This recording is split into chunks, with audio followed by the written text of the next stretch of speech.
Hello everyone. So in this video we are going to see the nucleophile of order 1 reaction. तो SN1 reaction और उसके mechanism और उसके examples को लेकर के हम यहाँ पर इजी वे में समझने वाले हैं कि ये पूरा का पूरा मामला क्या है, इसमें पूरा रिएक्शन में हो क्या रहा है। ठीक है, तो हम सब्स्टिट्यूशन न्यूक्लियोफाइल ऑफ ऑर्डर 1 देखने वाले। चलिए अब आगे यहाँ पर हमने क्या कर दिया है कि आपके ईज के लिए हमने यहाँ पर आपको डेफिनेशन दे दिया है कि इसका डेफिनेशन क्या होता है, एग्जैक्ट डेफिनेशन क्या होता है, यहाँ पर हमने आपको वो चीज दे दिया गया है। ठीक है, इतना याद रखना कि इसका नाम है न्यूक्लियोफिलिक सब्स्टिट्यूशन रिएक्शन। सब्स्टिट्यूशन मतलब होता है जैसे हम कोई गेम खेलते हैं, उसके अंदर क्या एक प्लेयर इंजर्ड हो जाता है तो उसकी जगह पे दूसरा कोई प्लेयर आ जाता है।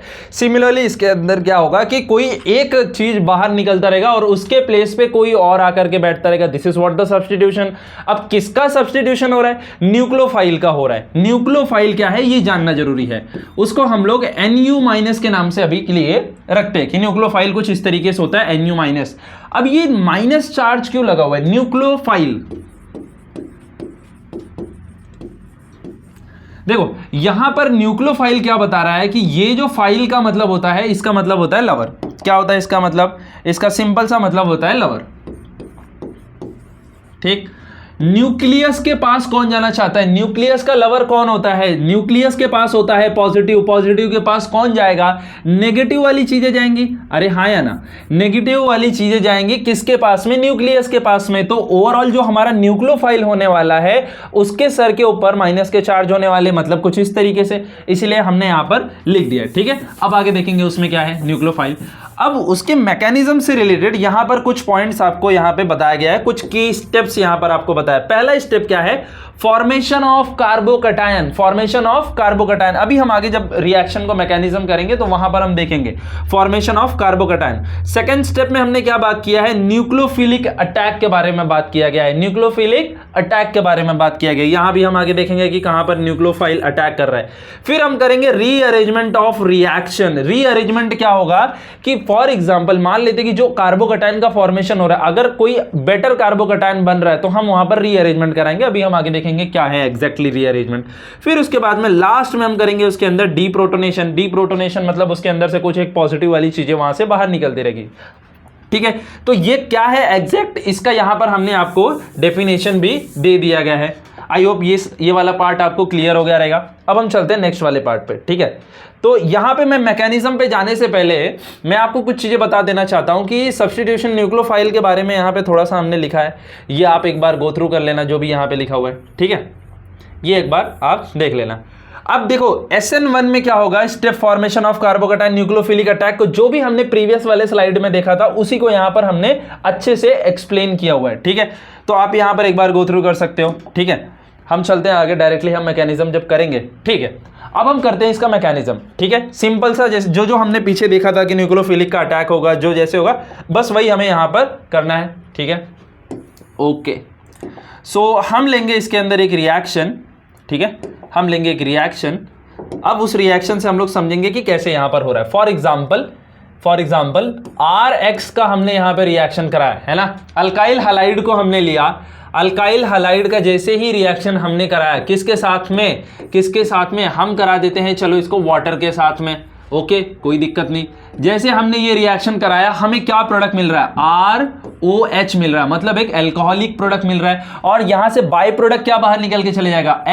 X यहां से बाहर निकल के चले जाएगा।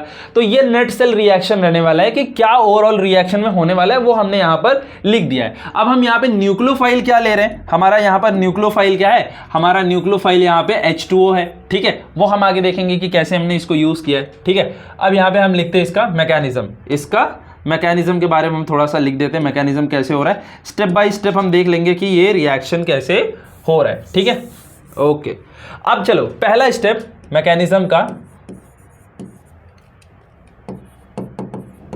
मैकेनिज्म का ये रहा अपना पहला स्टेप। अब पहले स्टेप में हम लोग क्या करेंगे? पहला स्टेप में एकदम सिंपल सा स्टेप है। हम यहां पर क्या करेंगे कि RX जो भी दिया हुआ है, फॉर एग्जांपल हम यहां पे RX को ले लेते हैं CH3 और यहां पे हम ले लेते हैं क्लोरीन। ठीक है, इसको ले लिया हमने। अब इसका जब हमने आगे के लिए रिएक्शन लिया, चलो ये हमने रिएक्टेंट ले लिया है अभी के लिए। अब आगे इसमें क्या है? पहला स्टेप क्या था हमारा? स्टेप नंबर 1 था फॉर्मेशन ऑफ कार्बोकैटायन। क्या था हमारा? ऑफ कार्बोकैटायन, कार्बोकैटायन का फॉर्मेशन था, ठीक है, कार्बोकैटायन का फॉर्मेशन था। अब इसमें कार्बोकैटायन को कैसे फॉर्म करें हम लोग, कार्बोकैटायन का कैसे फॉर्मेशन होगा इसके अंदर, वो हम देखते हैं यहां पे, ठीक है। अब कार्बोकैटायन का फॉर्मेशन में अगर हम देखें तो हमारा यहां पर ये अटैक होने वाला है, ठीक है। हम लोग एक्चुअल में यहां पर जो यहां पे एक सॉल्वेंट लेना पड़ेगा, जो कि अभी हम लोग पीपीएस बोल देते हैं, बाद में देखते क्या होता है। PPS is stand for polar protic solvent, आगे हम देखने वाले पोलर प्रोटिक सॉल्वेंट क्या है। अभी के लिए इतना याद रखना कि पोलर प्रोटिक सॉल्वेंट जो रहता है वो यहां पर आगे की तरफ में आपका रिएक्शन प्रोसीड कराएगा। और देखो हम यहां पे क्या करेंगे, स्टेप नंबर 1 हमने करे थे और हमारा यहां पे प्रोडक्ट आता है स्टेप नंबर 1 का CH3 और यहां पे आ जाता है CH3।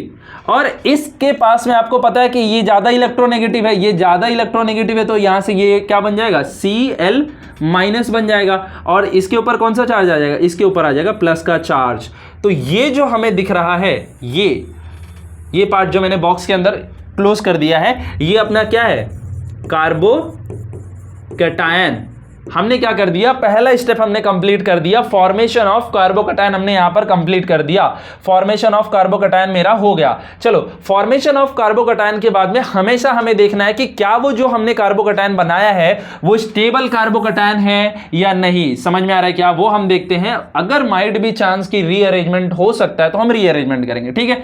अब कैसे वो चेक करें, वो हम कैसे चेक करें, देखो यहां तक तो हमने फर्स्ट स्टेप में देखा था, सेकंड स्टेप में हम यहां पर देखेंगे कि क्या रीअरेंजमेंट इसका हो सकता है। अगर रीअरेंजमेंट हो सकता है तो हम लोगों को यहां पर रीअरेंजमेंट करना पड़ेगा। जैसे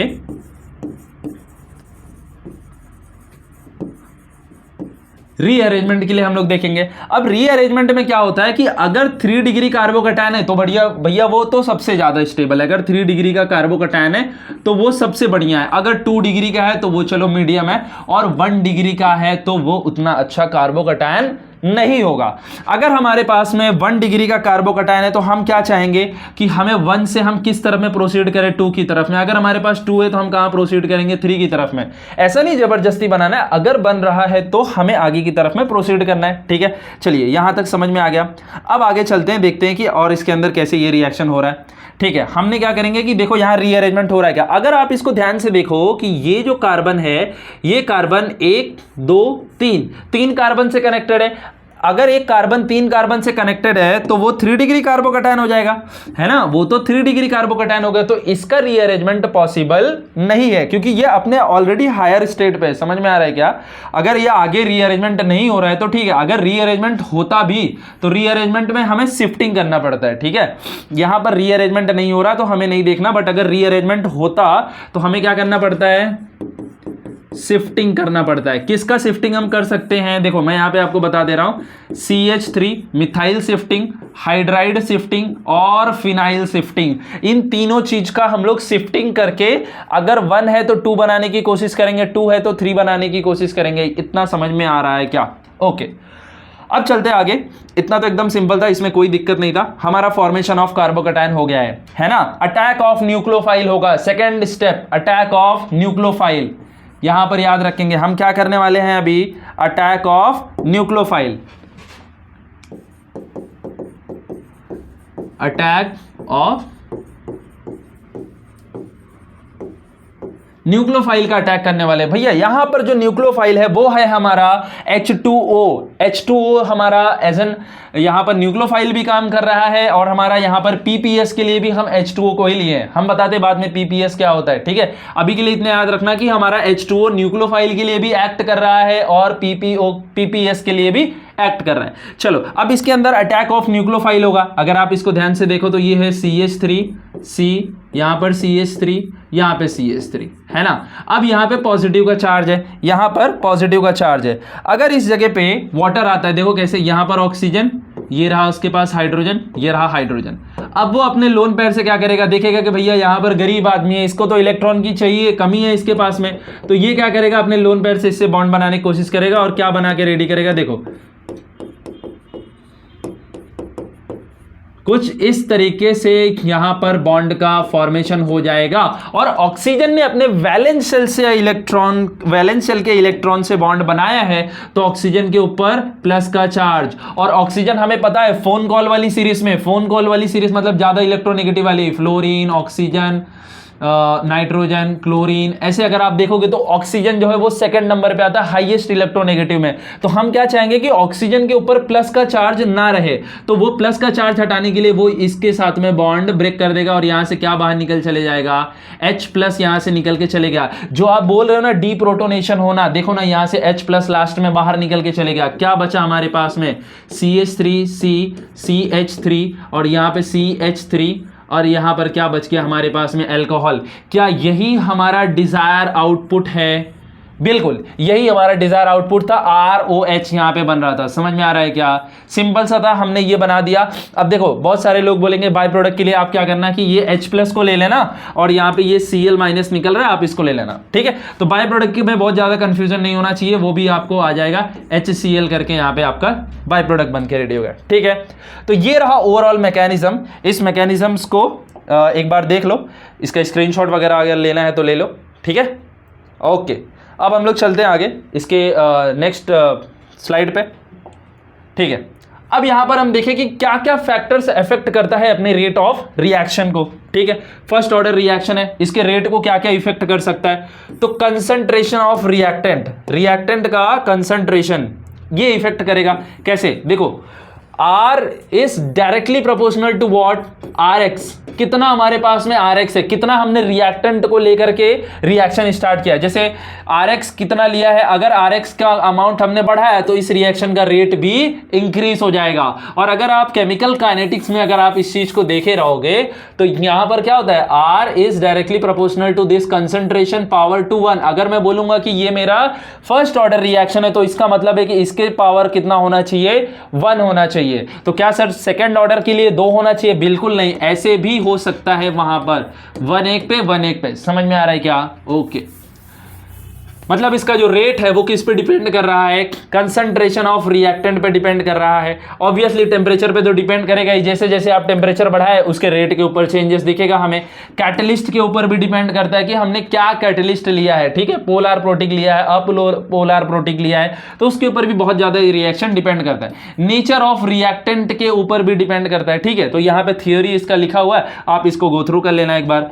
चलते हैं आगे, वहां पर देखते हैं क्या है इसमें और, ठीक है। यहां पर क्या बताया गया है कि न्यूक्लियोफाइल में स्ट्रॉन्ग न्यूक्लियोफाइल, ठीक है, वीक इलेक्ट्रॉन। यहां पर कुछ और आपको एग्जांपल्स दिए हुए हैं, वो कैसे SN1 रिएक्शंस दिखाएंगे, कौन से स्ट्रॉन्ग न्यूक्लियोफाइल है, कौन से वीक न्यूक्लियोफाइल है, उन सब के बारे में यहां पर आपको दिया हुआ है। तो इसको भी एक बार गो थ्रू कर लेना, ठीक है। ओके, अब यहां पर हमें यह जानने की जरूरत है कि स्टेरिक इफेक्ट कैसे क्या होगा। स्टेरिक इफेक्ट मतलब आप सोचो ना कि हम लास्ट वाले स्लाइड में इसको डिस्कस करेंगे कि जैसे हमारा यहां पे क्या प्रोडक्ट बना था, हमारा प्रोडक्ट यहां पर बना था C, ओके, यहां पे हमारा C था, यहां पर CH3, इसको CH3 ले लेते हैं। लास्ट में हम इसके ऊपर और भी थोड़ा डिस्कशन करेंगे।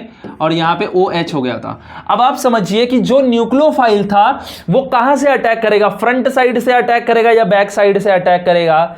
जी हां, अभी इस वाले में ये प्रश्न आपके ऊपर उठना चाहिए कि ये जो आपका न्यूक्लियोफाइल है वो फ्रंट साइड से अटैक करेगा या फिर बैक साइड से अटैक करेगा। SN1 एक ऐसा मैकेनिज्म है जिसके अंदर फ्रंट साइड और बैक साइड दोनों तरफ से अटैक पॉसिबल है। ये चीज याद रखना कि SN1 मैकेनिज्म में फ्रंट साइड और बैक साइड दोनों तरफ से पॉसिबल है। क्यों पॉसिबल है? देखो बहुत बल्कि ग्रुप नहीं होना चाहिए। अगर बहुत बल्कि ग्रुप आकर के बैक साइड से अटैक करेगा तो आ ही नहीं पाएगा, क्योंकि यहां पर स्टेरिक हिंडरेंस बहुत ज्यादा है। समझ में आ रहा है क्या? तो ये चीज के ऊपर भी अपने को ध्यान रखना है। और मैं जो बैक साइड अटैक बता रहा हूं वो हम लास्ट में देख लेंगे कि कैसे बैक साइड अटैक यहां पर पॉसिबल है, ठीक है। आगे चलते हैं, ठीक है। पोलर प्रोटिक सॉल्वेंट के ऊपर बड़ा डिस्कशन है। पोलर प्रोटिक सॉल्वेंट के ऊपर काफी सारे डिस्कशंस है कि पोलर प्रोटिक सॉल्वेंट क्या है और कैसे हम लोग पोलर प्रोटिक सॉल्वेंट को देखने वाले, ठीक है। हमने वहां पर लिखा था PPS, एरो के ऊपर क्या लिखा था? PPS, polar protic solvent. अब देखो जब भी हम देख रहे थे कि मैकेनिज्म में क्या हो रहा था, H2O जब आकर के हमारे उसके ऊपर अटैच होने वाला था, ठीक है। आई थिंक एक मिनट, हम एक ब्लैंक पेज ले लेते हैं, उसके ऊपर देखते हैं इसको, ठीक है। यहां पर हम उसको देखते हैं कि क्या उसके ऊपर पोलर प्रोटिक सॉल्वेंट का क्या इंपैक्ट है, ठीक है।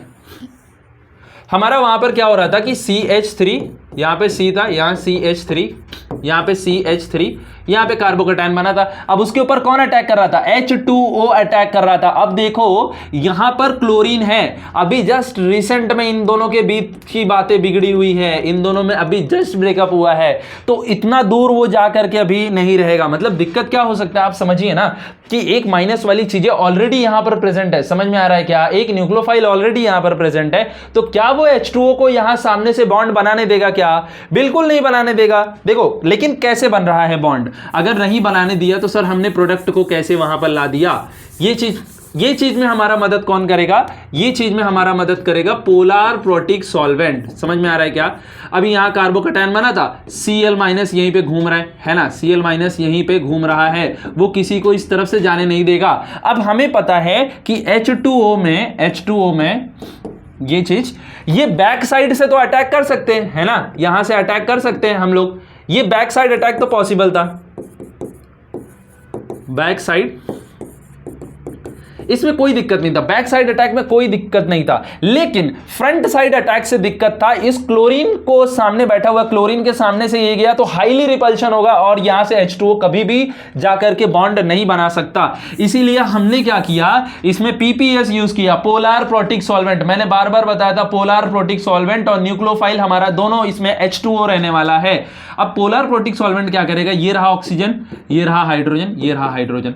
सिमिलरली एक और हम वाटर ले लेते हैं यहां पर, इस तरीके से, यहां पर एक और ले लिया, यहां हाइड्रोजन है, यहां पर हाइड्रोजन है, यहां एक ऑक्सीजन, यहां हाइड्रोजन और यहां हाइड्रोजन, और इन सब के बीच में अगर आप देखोगे तो क्लोरीन आ गया, है ना। अब क्लोरीन को देखोगे तो ये सारे ने घेर के रख लिया है ना। क्लोरीन को क्या चाहिए, इलेक्ट्रॉन, देखो ना भैया इधर बढ़िया से होगा, इन सब के पास में है लोन पेयर्स है ना, तो क्लोरीन को ये लोग काफी लालच दिए और काफी सारे इलेक्ट्रॉन्स को देख करके क्लोरीन यहीं पर ट्रैप्ड हो जाता है। और जो हमारा फाइनल यहां पर जो बाहर से H2O अटैच करने वाले थे, हम जो H2O अटैच करने वाले थे वो H2O यहां पर एंट्री मार देता है। समझ में आ रहा है क्या, वो जैसे ही हमने क्लोरीन को Cl- को बिजी किया, किससे, पोलर प्रोटिक सॉल्वेंट, पोलर भी होना चाहिए, ये पोलर है, प्रोटिक मतलब ये H का सप्लाई भी कर रहा है, तो पोलर प्रोटिक है और सॉल्वेंट तो है ही वो, तो इसीलिए हमने H2O का यूज किया और यहां पर दूसरा जो H2O था वो फ्रंट साइड से जाकर के भी बॉन्ड बना लेता है। This is not a coordinate bond, ये यहां से भी जाकर के बॉन्ड बना सकता है। समझ में आ रहा है क्या, तो इसके अंदर फ्रंट साइड और बैक साइड दोनों अटैक पॉसिबल था। समझ में आ रहा है, इतना हमको समझ में आया कि ये इसके अंदर फ्रंट साइड बैक साइड दोनों अटैक पॉसिबल है। अगर आप इसको आइसोमर्स के टर्म्स में पढ़ोगे तो एक काफी अच्छा है, ठीक है, तो उसको आप देख लेना ऑप्टिकल आइसोमर्स के अंदर, क्योंकि इसमें रेशमिक मिक्सचर वगैरह बनता है। तो यहां तक अगर आपको कहानी समझ में आई तो इसका मतलब है कि आप इस रिएक्शंस को अच्छे से समझ गए हो, ठीक है। I hope this concept clear. Thank you everyone.